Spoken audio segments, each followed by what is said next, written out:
Welcome to this week's edition of World Crisis Radio. This is Webster Tarpley speaking to you from Washington, D.C.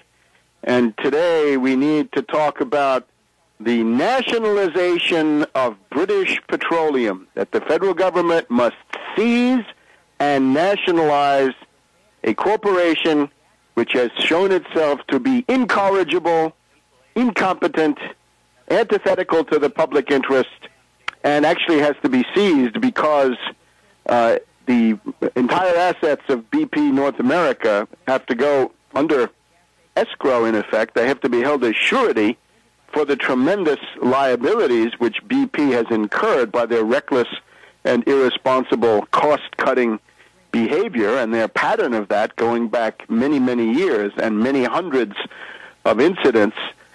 So that if this is not done, the only alternative is that this company will be destroyed. They will be destroyed by lawsuits, boycotts, and so forth. And this is not desirable. So I think we're going to argue today for a policy of nationalizing BP, thoroughly re-regulating the entire industry, but then dropping this moratorium, so-called, on offshore drilling. In other words, economic life production must be restored. So you need a combination of economic measures and administrative measures to allow the resumption of oil production under thoroughly regulated, aggressively regulated auspices, at the same time that the example of BP puts the true fear of God into the corporate predators and their Wall Street owners. So I think that's the answer for BP. We will be looking at the pathetic case of the reactionary ideologue Joe Barton, who has now shown what most Republicans believe, that the federal government is always wrong and the private predators are always right. This is the neo-feudal or right-wing anarchist mentality, and we will go through that.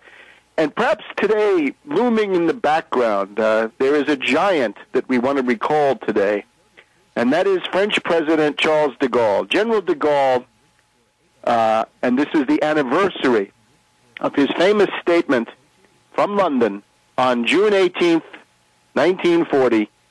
That would be 70 years ago today, in which he called on the French to resist Nazi occupation and to join and rally to his Free French movement, which was then instrumental in liberating the country. And what we want to do today is to celebrate de Gaulle as an economist. Our tribute to de Gaulle will be, among all the themes that we could have chosen, de Gaulle, one of the greatest economists of the 20th century, and we cite this example for the greater discomfiture of the Austrian school ideologues, right-wing anarchists, neo-feudalists, and others. So nationalize BP, and while you're doing that, nationalize Fannie Mae and Freddie Mac, or better yet, in this case, re-nationalize Fannie Mae and Freddie Mac. Now, this comes, first of all, from the Tony Hayward hearings this past week. Tony Hayward, grilled by the House committees. We're always looking these days for a new version of the Pecora committee hearings of 1933, 1934, where the arrogance and the incompetence, the duplicity, the mendacity of ruling class elitists were put on display back in 1933, 1934. In those days, it led to the creation of the Securities and Exchange Commission as a watchdog to police Wall Street. And in the beginning, under the auspices of Joe Kennedy, whatever else we can say about him, he was an aggressive regulator because he knew all the tricks. He was intimately familiar with all the stock jobbing practices of the bubble, the 28, 29 stock market bubble, and then, of course, how the various finance oligarchs tried to restart the bubble under the conditions of the Depression. But notice the words of the chairman of BP. When he came out of the White House, he talked about the touching concern of BP, large multinational oil company, for the small people, the little people. Well, the small people and the little people. This is pure oligarchical thinking. This is what oligarchs think. Republicans, Democrats, this makes no difference. They are oligarchs, first, last, and always. And this is what has to be fought. And then, of course, Tony Hayward, arrogant, incompetent, duplicitous, mendacious, evasive. And in the course of these hearings, if you had a chance to listen to them, you will have heard that over the recent years, the safety violations at BP installations were hundreds of times greater than those of other oil companies. Repeatedly, that BP had 700, 800 violations when the others would be in the teens or at most in the 20s. We also heard, and this is probably self-serving, but it probably also has a grain of truth, right? We heard the testimony of Exxon, Chevron, ConocoPhillips, Shell, all saying that they don't do it the way BP does. They provide the full array, the full panoply of safety devices on their oil wells. And the irony now is that we have Tony Hayward, who is a finance oligarch, sitting up there and saying under his leadership, BP has profoundly changed its corporate culture. There was a discussion of the report led by former Secretary of State James Baker III, remember, Bush's right-hand man, the guy who actually ran the Reagan White House most of the time, Secretary of the Treasury, Secretary of State, and on and on. Baker had been the head of a commission to investigate that Texas City oil refinery explosion, and they found that the corporate culture of BP was absolutely predatory, absolutely antithetical to the public interest. Now, time to do something about it. We saw the impotence and the pathos of Obama, this play actor, someone who believes that the function of the president is to deliver speeches, right? Words, verbiage, and on and on and on.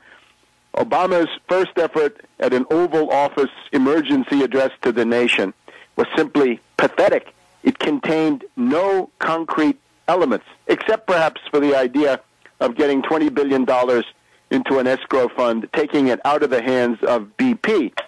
This is simply too little, too late. And it also it exemplifies a method which, if that's all you do, will lead to the destruction of BP in North America. And again, this is not desirable. The thing has to be reformed, but the jobs must be kept. Economic activity must be restored. And above all, the building assault of green fanatics, Malthusian lunatics, who would like to shut down all oil drilling and probably all oil production in the United States, must be countered. The appropriate way to do this, to preserve BP, but to preserve the productive capability, not the ownership, because they would be gone. Hayward would be gone. The arrogant Swedish chairman who is sympathetic to the little people, they would all be gone. They would presumably carry on in London. But the entire U.S. and or North American operations would be nationalized and probably run on a relatively permanent basis, the beginning of a state sector. Why not? We've always needed one. That this allows the productive capability to be preserved, it allows the liabilities to be paid over time, and it allows the rational further development of this industry. Notice, the culprit here is deregulation, the litany of the Austrian school and the Chicago school. This is what Republican administrations have been doing ever since the advent of stupid Reagan, with his litany. Government is never the solution. Government is the problem. Well, that's just too simplistic, Ron. That won't cut the mustard. Now we see where this leads. And this has been an education for the American people. I hope the first installment of the necessary Pecora hearing shock leading to nationalize this bandit enterprise and make it a public asset. We'll be back in a minute on World Crisis Radio.